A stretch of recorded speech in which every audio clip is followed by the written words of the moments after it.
দাদু, গ্রামের পুরনো দিনের গল্প বলুন। আগেকার দিনে এই গ্রামে কোনো রাস্তা ছিল না, আর পর সবাই নিয়ে রাস্তা বানালাম কষ্ট দেশে পারে। আপনার গল্পগুলো খুব ভালো লাগে।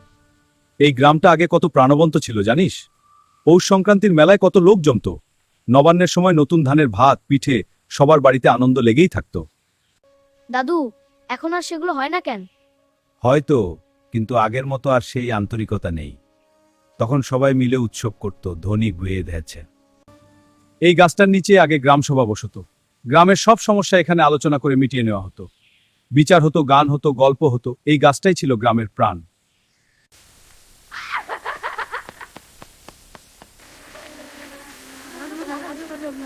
এই নাও গরম গরম পাটিসাপটা।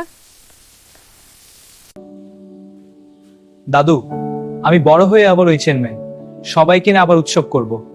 এই তো আমাদের আসল ঐতিহ্য, ভালোবাসা আর একসাথে থাকার শক্তি। তাহলে গ্রামও বাঁচবে, ঐতিহ্যও বাঁচবে। হ্যাঁ দাদু, আমি বুঝেছি। খুব ভালো।